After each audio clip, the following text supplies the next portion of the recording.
क्या नाम है आपका?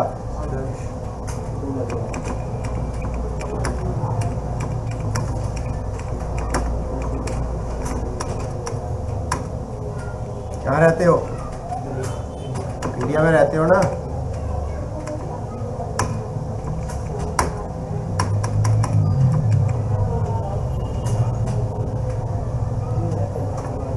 यहाँ से F11 करना है। F11 में जाकर इन्वेंट्री फीचर पे क्लिक करना है। इन्वेंट्री फीचर पे जहाँ पे आकर क्या करना है, एनेबल परचेज ऑर्डर प्रोसेसिंग को यस कर दिया, एनेबल सेल ऑर्डर प्रोसेसिंग को यस कर दिया। ठीक है, इन दोनों को यस करने के बाद यहाँ से क्या करना है, सेव कर देना। सेव करने के बाद या कंट्रोल ए भी कर सकते हैं। सेव करने के बाद यहाँ से क्या करना है आपने,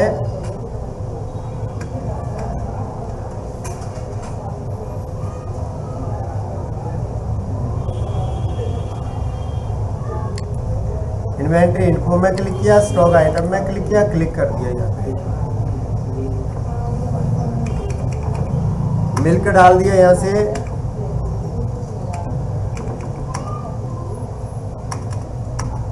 नहीं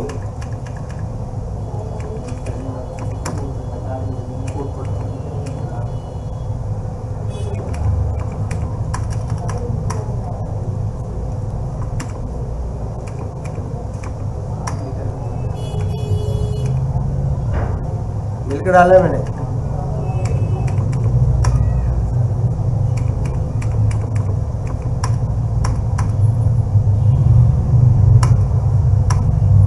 ठीक है, मिल्क डाल दिया।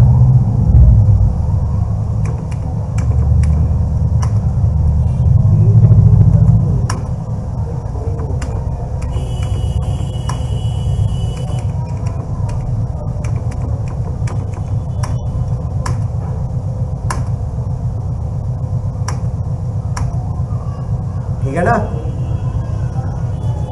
अब यहाँ पे एंटर कर दिया।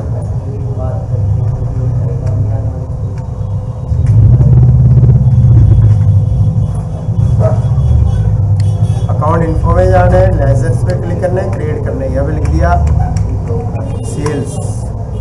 सेल का क्या होता है, सेल का सेल काउंट होता है।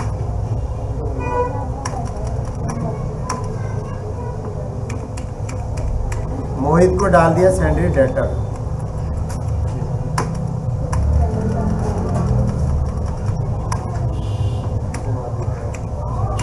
राधा को डाल दिया सैंडरी क्रेडिटर।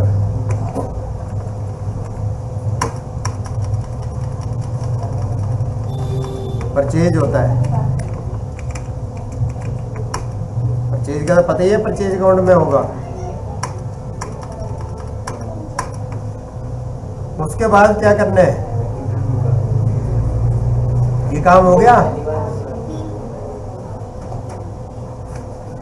अब यहाँ से मैंने सबसे पहले इन्वेंट्री वाउचर पे क्लिक कर दिया और यहाँ से अल्ट के साथ F4 दबाया। क्या दबाया? अब ये परचेज ऑर्डर आ गया। तो क्रेडिटर में मैंने ये राधा डाला था, राधा को क्रेडिटर डाला था। तो राधा जी को हमने क्या, किसका ऑर्डर दे दिया, मिल्क का ऑर्डर दे दिया राधा जी को। और यहाँ पे डेट रहने देनी है, यही रहने देंगे कि कितने दिन में हमें ये ऑर्डर चाहिए। और लोकेशन वगैरह लगानी है तो यहाँ से अल्ट सी करके लोकेशन लगा सकते हैं कि कहाँ पे। ये तो है नहीं, रहने दो, इसको ऑफ ही कर दो।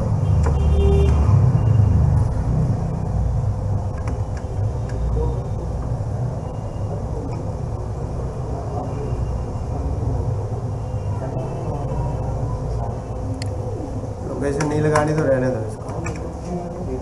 ये राधा डाल दिया, परचेज का ऑर्डर है, मिल्क डाल दिया कि 2 दिन में। ठीक है, 50 किलो चाहिए और रेट डाल दो यहाँ पे।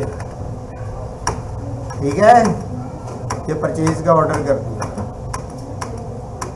फिर यहाँ से F11 दबाना है। F11 में जाकर यहाँ से ट्रैकिंग एनेबल डिलीवरी नोट है, रिसिप्ट नोट। हमने उसको ऑर्डर किया तो क्या करेगा वो, हमें माल देगा। माल देगा तो क्या करेंगे, अल्ट के साथ F9 रिसिप्ट नोट हो जाएगा जब माल मिलेगा। क्या नाम डाला था हमने? राधा। राधा का ऑर्डर नंबर जो था वो ऑर्डर नंबर सिलेक्ट करते यहाँ से एंटर एंटर एंटर, अपने आप आपको माल मिल गया। मिल गया। और मानो आपको माल कुछ पसंद नहीं आया तो आपने क्या किया, वो माल वापस करना है। फिर यहाँ से F11 में क्लिक किया और उसके आगे वाले ऑप्शन में क्या लिखा है, use rejection inward and outward notes पे क्लिक करते ही यस कर दिया। कर दिया?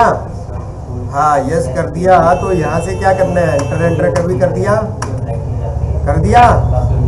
अब यहाँ से अल्ट के साथ F6 दबा देने हैं और यहाँ पे मैंने क्या लिखा था, राधा। राधा का नाम डाला और यहाँ पे आकर मैंने क्या कर दिया, उसका मिल्क डाल दिया। अब मिल्क अगर पूरे का पूरा वापस जा रहा है तो पूरा डाल दो। अगर आपने मानो कुछ रख लिया और कुछ थोड़ा बहुत उसको वापस कर दिया तो थोड़ा डाल दो। तो इस तरह से वापस चला गया। इसी तरह से क्या होता है, आपने F11 दबाया और F11 में जाकर यहाँ से सेल ऑर्डर को भी यस कर दिया। देखो कर दिया। तो यस करने के बाद यहाँ से अल्ट के साथ F5 दबाने। तो ये हो गया सेल ऑर्डर। सेल ऑर्डर में क्या होगा, वो मोहित जी हमें ऑर्डर कर रहे हैं। मोहित को डाटा डाला था तो मोहित जी ने हमें ऑर्डर किया है। सेल का ऑर्डर है उनका और किस में, शुगर का ऑर्डर कर रहे हैं। तो इनको भी हम 2 दिन में या 1 दिन में माल देंगे। जो भी लिखना है यहाँ पे लिख दिया आपने, या वही डेट रहने देनी है रहने दो। तो यहाँ पे कितनी क्वांटिटी, 50 लिख दो। यहाँ पे भी 50 रुपये किलो ही लगा दिया। एंटर एंटर कर दिया। तो क्या हो गया, हमें ऑर्डर मिल गया। अब क्या करना है, माल भेजना भी तो है। तो जब सेंड करेंगे ऑर्डर तो उसको कहते हैं अल्ट के साथ F8। इस वाले वर्जन में है, ये वाले वर्जन में तो अलग है शॉर्ट की। तो यहाँ पे मैंने मोहित डाल दिया, प्राइम में अलग है शॉर्ट की। ठीक है। इसका मतलब ये हुआ कि ये माल उसके पास चला गया, डिलीवरी हो गया। ठीक है, सेंड कर दिया। पर मानो उसको पसंद नहीं आया तो क्या करेंगे, कंट्रोल के साथ F6 दबाएंगे और पर पहले F11 में जाकर उसको यस करना है। ध्यान रखना, रिसिप्ट नोट तो उसके लिए यस करना है, डिलीवरी नोट के लिए, और जब माल वापस आएगा तो इसके लिए ये वाला ऑप्शन यस करना है, ये नीचे वाला ये। अब यस करते ही यहाँ से सेव कर दिया या कंट्रोल A कर दिया। और यहाँ से मोहित जी क्या कर रहे हैं, मोहित जी को कुछ माल वापस कर रहे हैं, वो उनको पसंद नहीं आया। ठीक है। शुगर आपने 50 किलो उनको भेजी थी, जिसमें से वो 10 किलो वापस कर रहे हैं। 10 किलो खराब निकली शुगर, उन्होंने वापस भेज दी, जो भी कारण था वापस भेज दी। तो इस तरह से इसको अच्छे से देख के करो। दिक्कत होती है तो दोबारा पूछो, फिर दिक्कत होती है तो वीडियो देखो, और दिक्कत होती है तो दोबारा देखो और उसमें जाकर कर लो कंप्यूटर में।